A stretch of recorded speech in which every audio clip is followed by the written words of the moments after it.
کہ اسلام میں محرم الحرام کے مہینے کی فضیلت اور اہمیت کیا ہے؟ دیکھیں جی، محرم کا جو مہینہ ہے یہ ہجری کیلنڈر کا پہلا مہینہ ہے۔ اس پہ امت کا اجماع ہے کہ سیدنا عمر فاروق رضی اللہ تعالیٰ عنہ علیہ السلام کے دور خلافت کے اندر سیدنا علی ابن ابی طالب کے مشورے سے ہجرت کو بینچ مارک مقرر کیا گیا، کیونکہ ہجرت کے بعد ہی نبی علیہ السلام کو غلبہ نصیب ہوا۔ ہجرت مدینہ سے پہلے صرف 125 بندے مسلمان تھے 13 سالہ مکی دور میں، اور ہجرت مدینہ کے بعد کے اگلے 13 سال کے اندر رومن اور پرشین امپائرز بھی گر چکی ہوئی تھی آلموسٹ، الحمدللہ۔ تو یہ بینچ مارک تھا۔ 125 بندے مسلمان ہیں ہجرت مدینہ کے وقت۔ 2 ہجری میں غزوہ بدر ہوتی ہے، 3 ہجری میں غزوہ احد ہوتی ہے، 5 ہجری میں غزوہ خندق، 6 ہجری کے اندر صلح حدیبیہ، 7 ہجری میں غزوہ خیبر، 8 ہجری میں فتح مکہ، اور 8 ہجری میں ہی غزوہ حنین مشرکین عرب کے خلاف آخری جنگ ہوتی ہے۔ 9 ہجری کے اندر غزوہ تبوک رومن امپائر سے ٹکرانے کے لیے نبی علیہ السلام خود تشریف لے گئے 30,000 جانثار صحابہ کے ساتھ رضی اللہ عنہم اجمعین۔ لیکن رومن امپائر کا جو ہیڈ تھا کیسر روم، وہ دہشت کھا کے بھاگ گیا۔ نبی علیہ السلام آلموسٹ وہاں پہ 40 دن تک رہے۔ تمام قبائل سے آپ نے معاہدے کیے کہ یا نیوٹرل رہو گے یا ہمارا ساتھ دو گے۔ اگر کیسر روم اس وقت جنگ کے لیے تیار ہو جاتا تو جنگ یرموک وہیں پہ ہو جاتی، اور پھر نبی علیہ السلام کی 11 ہجری میں وفات ہوگی۔ یہ میں نے ایک ہسٹری کے طور پہ بتایا۔ سیدنا علی کا مشورہ تھا کہ ہجرت کو ہم بینچ مارک مقرر کر کے پیرلل میں جو ہمارا لیونر کیلنڈر ہے چاند کے اعتبار سے، وہ ہجری کیلنڈر سٹارٹ کیا جائے۔ ویسے لیونر کیلنڈر تو اسلام سے پہلے کا ہے، سولر بھی اور لیونر بھی، لیکن پھر یہ اسلام کے ساتھ ہی منسوب ہو گیا۔ عیسوی بھی مسلمانوں کے ہی ہیں اور ہجری بھی مسلمانوں کے ہی ہیں۔ سیدنا عثمان رضی اللہ تعالیٰ عنہ کا مشورہ تھا کہ محرم کو بینچ مارک کیا جائے پہلے مہینے کے اعتبار سے۔ نبی علیہ السلام کے مبارک دور میں، سیدنا ابوبکر کے دور میں یہ ڈیسائیڈ نہیں تھا کہ کس مہینے سے اسلامی کیلنڈر سٹارٹ ہو، تو سیدنا عثمان کا مشورہ تھا کہ محرم سے سٹارٹ ہو۔ اس کی ٹیکنیکل ریزن یہ ہے کہ صحیح مسلم میں حدیث ہے کہ رمضان المبارک کے بعد اللہ تعالیٰ کو سب سے بڑھ کر محبوب روزے اللہ کے مہینے کے روزے ہیں، اور اللہ کا مہینہ ہے محرم، نبی صلی اللہ علیہ وآلہ وسلم نے فرمایا۔ تو چونکہ اللہ تعالیٰ نے اسے خاص اپنے ساتھ اس مہینے کو کیا ہے، رمضان تو امت کا مہینہ ہے، محرم کے مہینے کو اپنے ساتھ خاص کیا ہے، اس لیے سیدنا عثمان کا مشورہ تھا کہ اسے بینچ مارک کیا جائے۔ اس کے علاوہ سورہ توبہ کی آیت نمبر 36 میں آپ پڑھیں گے کہ جب سے اللہ تعالیٰ نے زمین و آسمان کو پیدا فرمایا تو حرمت والے مہینے 4 ہیں، کل مہینوں کی تعداد 12 ہے۔ آپ دیکھیں لیونر ایئرز دیکھیں، اس میں 12 مہینے ہیں، سولر میں بھی 12 ہیں، اور ان میں سے 4 حرمت والے ہیں۔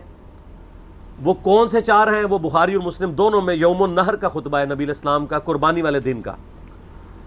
اس میں آپ علیہ السلام نے فرمایا وہ 3 کنزیکٹو مہینے ہیں، ذی قعدہ، ذوالحجہ اور محرم، اور چوتھا مہینہ ہے رجب کا۔ یہ 4 حرمت والے مہینے ہیں۔ اسلام سے پہلے بھی ان مہینوں کے اندر جنگ کرنا منع تھی، لڑائی کرنا منع تھا، اور اسلام نے بھی اسے حرام کیا۔ ان کی یہ حرمت ہے۔ تو اسلامی جب کیلنڈر کا آغاز محرم سے ڈیسائیڈ کیا گیا، پھر محرم کی اہمیت اور بڑھ گئی کہ پہلا مہینہ ہی حرمت والا ہے۔ اس کے علاوہ محرم کے مہینے میں ایک دن ایسا تھا، عاشورہ کا دن، جو بخاری مسلم میں آلموسٹ 50 احادیث ہیں کہ جو اسلام سے قبل بھی مشرکین عرب اس دن کا روزہ رکھتے تھے، اسلام نے اسے کنٹینیو کیا، اور جب تک رمضان کے مہینے کے روزے فرض نہیں ہوئے، یہ عاشورہ کا 10 محرم کا روزہ فرض تھا۔ عاشورہ کا لفظ بخاری مسلم میں موجود ہے۔ جب یہ فرض ہو گیا تو بخاری مسلم میں آتا ہے نبی علیہ السلام نے فرمایا یہ آپشنل ہے۔ اس کے علاوہ ایک اور حدیث بھی ہے بخاری اور مسلم میں، جب نبی علیہ السلام ہجرت کر کے مدینہ شریف آئے اور آپ کو یہ پتہ چلا کہ یہودی جو ہیں وہ 10 محرم کا روزہ رکھتے ہیں، تو آپ علیہ السلام نے ان سے پوچھا کیوں رکھتے ہو؟ تو انہوں نے کہا کہ ہم اسے عید کے طور پہ مناتے ہیں۔ ایک طریق میں آتا ہے عید کے الفاظ، ایک میں آتا ہے ہم خوشی کا دن مناتے ہیں، ایک میں الفاظ ہیں ایام اللہ میں سے ہے۔ یہ تینوں الفاظ بخاری مسلم میں ملتے ہیں۔ تو آپ صلی اللہ علیہ وآلہ وسلم نے فرمایا ہم زیادہ حق رکھتے ہیں کہ حضرت موسیٰ علیہ السلام کا یہ دن ہم منائیں، تو آپ نے فرمایا تم بھی روزہ رکھا کرو۔ مسلمانوں نے پھر سے اس روزے کو شروع کیا. پھر بخاری مسلم کی ایک حدیث میں آتا ہے کہ ایک صحابی نے عرض کیا کہ اللہ کے محبوب صلی اللہ علیہ وآلہ وسلم آپ تو ہمیں مخالفت کا حکم دیتے ہیں یہود و نصارہ کی, تو یہ انہی کی پیروی ہو جائے گی. تو آپ نے فرمایا کہ اگلے سال میں زندہ رہا تو 9 محرم کا روزہ رکھوں گا. لیکن جب مسلم شریف کی اس حدیث کا ترجمہ کیا جاتا ہے تو بریکٹ میں لکھا جاتا ہے بھی, 9 کا بھی رکھوں گا, اس لیے کہ جامعہ ترمذی کے اندر موجود ہے 755 نمبر حدیث, اس کے انڈر امام ترمذی نے کومنٹس لکھے ہیں کہ عبداللہ ابن عباس کہتے ہیں یہود و نصارہ کی مخالفت کرو, 9 اور 10 دونوں کا روزہ رکھو. اس کی پوری سند سنن الکبریٰ البیہقی میں موجود ہے. اس کے علاوہ جو اہل تشیع کا اس روزے پر اعتراض ہے, یہودیوں کا بھی ایک اعتراض ہے کہ جی ہم تو کوئی نہیں رکھتے, تو میں نے بتایا کہ اب وہ مہینے چینج ہو چکے ہیں, آج بھی وہ اس دن کو مناتے ہیں, لیکن ان کے اس مہینے کا نام تشریع ہے. تشریع بھی بولا جاتا ہے, تشریع بھی, اور یوم کپور اسے کہا جاتا ہے. وہ میں نے 1.25 گھنٹے کا لیکچر آلموسٹ ریکارڈ کروایا, آج کل ہم نے فیس بک پہ اپلوڈ کیا ہے. اب 1.25 گھنٹے تو میں نہیں بول سکتا, تو جسے وہ اختلافی موضوع چاہیے تو وہ اس کو دیکھ لیں.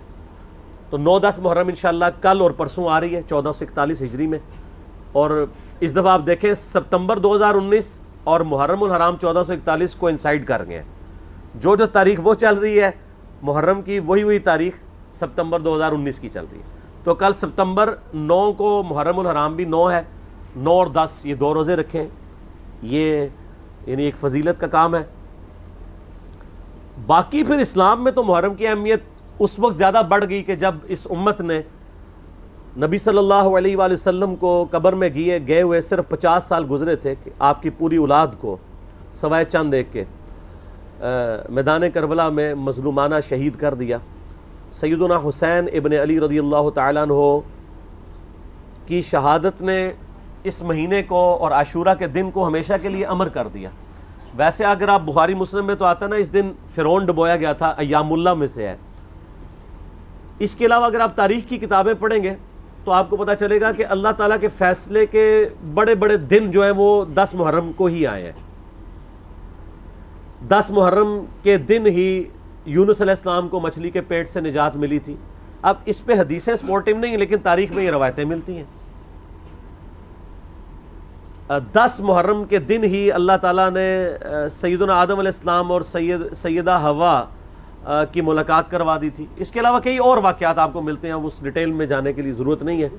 اس قسم کی آپ نے اگر میٹھی میٹھی باتیں سننی ہو تو طارق جمیل حافظہ اللہ تعالیٰ کے آج کل کافی کلپ چڑھے ہیں, وہ آپ دیکھ لیں. ہم نے تو یہاں پہ تحقیقی باتیں کرنی ہوتی ہیں, تو اس لیے میں ان چیزوں میں ٹائم لگا کے اپنی بات کا رخ اور طرف نہیں لے کے جانا چاہتا. تو یہ جناب محرم کی اہمیت ہے, اور کربلا کے اعتبار سے تو ظاہر ہے کہ پھر اہمیت بڑھ گئی کہ مسلمان دیکھیں اس پہ تو اجماع کر چکے ہیں کہ پوری دنیا کے مسلمان محرم کے مہینے میں جو ہے وہ کربلا کو یاد کرتے ہیں. کوئی اس دن ماتم کر کے یاد کرتا ہے, کوئی اس دن فضائل اہل بیت سنا کے یاد کرتا ہے, کوئی اس دن یزید کے فضائل سناتا ہے. تو اپنا اپنا کام سارے ڈیوٹی پوری کر رہے ہیں. ٹھیک ہے, تو نصیب والوں کا حصہ ہے. اللہ تعالی ہمارا خاتمہ اہل بیت کے ساتھ فرمائے, قیامت والے دن ہمیں معشور فرمائے ان کے ساتھ, آمین. اور ان کی محبت پہ ہمارا خاتمہ فرمائے, آمین.